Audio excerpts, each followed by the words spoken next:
Hello students. आज हम आपके सामने 10th क्लास का बायोलॉजी के चैप्टर लाइफ प्रोसेस लेकर आए हैं। आप ध्यान से इसे सुने एंड देखें। Life process, the process which together perform the maintenance job in living organism are called life process. वो प्रोसेस जो एक साथ क्या मेंटेन करता है, तो वो जॉब को, वो एक्टिविटीज को, वो फंक्शन को मेंटेन करता है जो लिविंग ऑर्गेनिज्म के लिए क्या है, जरूरी है। यानी जीवों के लिए, लिविंग ऑर्गेनिज्म के लिए, जीने के लिए, है ना, ग्रोथ करने के लिए जो मेंटेनेंस चाहिए, है ना, उसी को हम लोग क्या कहते हैं, लाइफ प्रोसेस। मेंटेनेंस करने के लिए जो जो प्रोसेस हम अप्लाई करते हैं, जिंदा रहने के लिए जो जो फंक्शन करते हैं, है ना, उसी को लाइफ प्रोसेस कहा जाता है। अब आते हैं life process are nutrition, respiration, transportation and excretion. यहाँ पे जीने के लिए लाइफ प्रोसेस में कौन कौन सा रिक्वायरमेंट है। जैसे न्यूट्रिशन, हम लोगों को पहले भोजन करना होगा। जीने के लिए जाहिर सी बात है पोषण, एनर्जी बॉडी को चाहिए। और बॉडी एनर्जी कहाँ से लेगा, तो फूड से लेगा। जो हम लोग फूड डेली लाइफ में लेते हैं, जो खाता भोजन हम लोग करते हैं, उससे हम लोग का क्या होता है, एनर्जी प्रोवाइड होता है बॉडी को। तो वो एनर्जी हमको फूड से ही होता है, तो उसी को न्यूट्रिशन बोलते हैं। तो देखिए न्यूट्रिशन क्या बोलता है कि nutrition is a process. Nutrition एक क्या है, प्रोसेस है of intake as well as utilization of nutrients by an organism. जो लिविंग ऑर्गेनिज्म होते हैं, जो न्यूट्रिएंट्स, है ना, जो भोज्य पदार्थ ग्रहण करते हैं, यूटिलाइज करते हैं, है ना, उसी को कहते हैं, जिस प्रोसेस के कारण वो यूटिलाइज करते हैं, ठीक है, उसको हम लोग कहते हैं न्यूट्रिशन। न्यूट्रिशन क्या है, एक प्रोसेस, एक ऐसा प्रोसेस है जिसमें क्या किया जाता है, न्यूट्रिएंट्स को इनटेक किया जाता है, हम लोग ग्रहण करते हैं, है ना, भोजन को, न्यूट्रिएंट्स को ग्रहण करते हैं, उसी को कहते हैं, उस प्रोसेस को न्यूट्रिशन कहते हैं। अब देखिए न्यूट्रिशन, यहाँ पे हमने लिखा है न्यूट्रिएंट्स, यहाँ पे एक वर्ड है न्यूट्रिएंट्स। तो न्यूट्रिएंट्स का भी यहाँ पे हमने डिफिनेशन लिखा है कि nutrients are components of food. Food का वो क्या होता है, कंपोनेंट होता है, which are needed in the body, जो बॉडी के लिए क्या होता है, जरूरी होता है। क्यों जरूरी होता है भाई, तो to get energy and raw material required for growth and other life process. ये न्यूट्रिएंट्स क्या है, तो वो कहता है फूड का वो कंपोनेंट है जो हमारी बॉडी को एनर्जी प्रोवाइड करने के लिए जरूरी है। हमारी बॉडी में जो ग्रोथ के लिए, जो लाइफ प्रोसेस में जो ग्रोथ होते हैं, रहते हैं प्रतिदिन, है ना, डेली लाइफ में जो ग्रोथ होते रहते हैं, उसके लिए जो मटेरियल्स रिक्वायर्ड है, वो हमारा न्यूट्रिएंट्स कहलाता है। वो फूड का वो कंपोनेंट्स जो हमारे बॉडी को एनर्जी प्रोवाइड करते हैं, जो ग्रोथ के लिए मटेरियल्स रिक्वायर्ड जो होते हैं, वो फूड से हम लोग लेते हैं। वो मटेरियल्स, वो फूड का जो कंपोनेंट्स है, वो होता है न्यूट्रिएंट्स। जैसे कार्बोहाइड्रेट्स, विटामिन्स, है ना, प्रोटीन्स हो गया, फैट्स हो गया, मिनरल्स हो गया, ये सारे के सारे क्या है, न्यूट्रिएंट्स हैं। क्योंकि ये हमको क्या करते हैं, हमारे बॉडी को रेगुलर ग्रोथ करने के लिए ये मटेरियल्स का काम करते हैं और ये एनर्जी प्रोवाइड करते हैं, ठीक है। तो ये जितने भी विटामिन्स हैं, न्यूट्रिएंट्स है, ये सब कहलाते हैं। प्रोटीन्स है, न्यूट्रिएंट्स,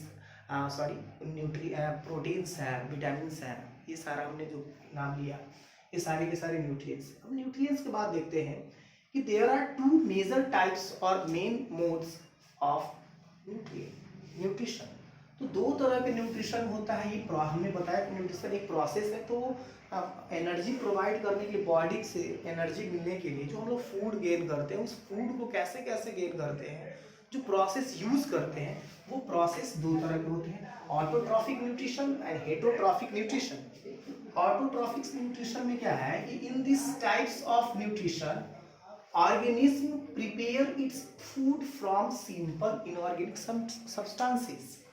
सिंपल इनऑर्गेनिक सब्सटेंसेस से इसमें क्या करते हैं, ऑर्गेनिज्म अपना फूड स्वयं प्रिपेयर करते हैं, अपने आप बनाते हैं, इसीलिए इसको ऑटोट्रॉफिक्स, ऑटो मतलब स्वयं होता है, अपने आप। तो ये वो प्रोसेस है जिसमें इनऑर्गेनिक सब्सटेंसेस से क्या होता है कि फूड अपने आप ऑर्गेनिज्म क्या करते हैं, प्रिपेयर करते हैं। यही इसमें देखिए तो बोलता है कि in this types of nutrition organism takes in food from any other organism. इसमें क्या होता है, ये प्रोसेस ऐसा हेट्रोट्रॉफिक कि जिसमें ऑर्गेनिज्म अपना फूड स्वयं नहीं बनाता है, किसी अदर ऑर्गेनिज्म से वो लेता है, प्राप्त करता है, इधर बाय किलिंग और विदाउट किलिंग इट, या तो उसे मारकर या बिना मारे हुए, है ना, जीवित से भी ले सकता है या मृत से भी, मरे हुए जीव से भी ले सकता है, ऑर्गेनिज्म से भी ले सकता है। तो ऐसे प्रोसेस को हम लोग बोलते हैं हेट्रोट्रॉफिक न्यूट्रिशन। ठीक है, ये ऐसा प्रोसेस है जिसमें ऑर्गेनिज्म अपना फूड अपने आप नहीं बनाकर किसी और ऑर्गेनिज्म से, चाहे वो मरा हुआ हो या जिंदा हो, उससे आपका प्राप्त करता है, तो वो कहलाता है हेट्रोट्रॉफिक। जैसे एग्जांपल में इसमें आइए, ऑटोट्रॉफिक में ग्रीन प्लांट्स जितने भी हैं वो सारे के सारे ऑटोट्रॉफिक न्यूट्रिशन है, यानी स्वयं फूड बनाते हैं, अपने आप फूड प्रिपेयर करते हैं। जबकि बैक्टीरिया, फंगी एंड एनिमल्स जो आते हैं ये सारे के सारे क्या कहलाते हैं, हेट्रोट्रॉफिक न्यूट्रिशन कहलाते हैं। अब आप लोगों ने पहले से ही पढ़ चुका होगा कि फोटोसिंथेसिस क्या होता है। Photosynthesis is the process by which green plant synthesis complex carbohydrate and evolves oxygen from simple substances like carbon dioxide and water with the help of solar energy। इसमें क्या होता है कि ग्रीन प्लांट्स जो होते हैं, है ना, वो कॉम्प्लेक्स कार्बोहाइड्रेट्स को ऑक्सीजन और सिंपल सब्सटेंस में क्या करता है, लिबरेट कर देता है, ब्रेक कर देता है, और साथ ही साथ क्या करता है, कार्बन डाइऑक्साइड और वाटर भी क्या करता है, वो हेल्प लेता है किससे, कार्बन डाइऑक्साइड का, वाटर का और सोलर एनर्जी का। ठीक है, तो इसमें क्या बोल रहा है, फोटोसिंथेसिस एक बार फिर से देख लें कि photosynthesis is the process by which green plant synthesis complex carbohydrates and evolves oxygen from simple substance like carbon dioxide and water. Carbon dioxide और वाटर से क्या करता है कि ये कंबाइन करके फिर से क्या करता है, ये आपको ऑक्सीजन और सिंपल सब्सटेंस, ऑक्सीजन को इवॉल्व करता है, ऑक्सीजन देता है ये फोटोसिंथेसिस। और किसके प्रेजेंस में, तो help of solar energy. Solar energy के हेल्प के कारण ये क्या करता है, ये ऑक्सीजन इवॉल्व करता है। ठीक है, एक क्वेश्चन हम देखते हैं, क्वेश्चन बहुत इंपॉर्टेंट है। What criteria to be used to decide whether something is alive. कौन सा वो क्राइटेरिया है, कौन सा कैरेक्टरिस्टिक है जिससे हम ये डिसाइड कर सकते हैं कि वो जीवित है या मरा हुआ है, कोई भी चीज। तो some movement either visual like locomotion, कुछ ऐसा मूवमेंट है जो हम लोग को विजुअल दिखता है, जैसे कि चलना फिरना, है ना, एक पोजीशन चेंज करना, one place to another place, ये लोकोमोशन में। तो the some moment either visual like locomotion from one place to another place and growth related moments, ये जो हम लोग का ग्रोथ होते रहता बॉडी का, ये चीज कैरेक्टरिया है। एक और कैरेक्टरिया है इनविजिबल, जैसे तो ये विजुअल कैरेक्टरिया था, जैसे हम लोग चल फिर रहे हैं एक जगह दूसरे जगह, तो ये हमारा ये बता रहा है कि हम लोग जिंदा है तभी तो चल फिर रहे हैं। फिर हमारा बॉडी का जो ग्रोथ हो रहा है, छोटा से बड़ा, बड़ा से बड़ा, तो ये भी हमारा कैरेक्टरिया है जो बता रहा है कि हमें क्या हो रहा है, हम जिंदे हैं, जिंदा है, लाइव है, अलाइव है। लेकिन एक इनविजिबल मोमेंट है, such as moment of molecules are the, जैसे मॉलिक्यूल्स जो दिखता नहीं है, हम लोग बॉडी में मॉलिक्यूल्स का मूवमेंट हो रहा है ना, जैसे ब्लड का फ्लो होना, है ना, और भी मॉलिक्यूल, फूड मॉलिक्यूल्स है जो इधर से उधर जाकर रहता है, ऑक्सीजन मॉलिक्यूल्स है जो फ्लो करते रहता है, कार्बन डाइऑक्साइड है।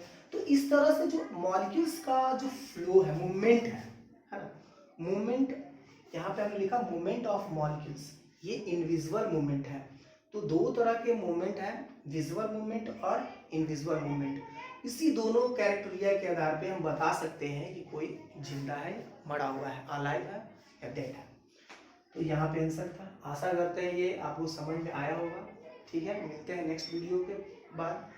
अच्छा, एक चीज़ इम्पॉर्टेंट बात आप जो ध्यान से सुनना कि आपके मोबाइल में बहुत सारे अनवांटेड वीडियो होंगे, उसको डिलीट कर दीजिएगा, क्योंकि ये जो ऑनलाइन द्वारा आपके वीडियो से पढ़ाया जा रहा है ये आपके मोबाइल में बहुत स्पेस लेता है, इसीलिए आप जो आपके काम का वीडियो नहीं है उसको डिलीट करें। ठीक है, मिलते हैं अगले वीडियो में। ठीक है, थैंक यू।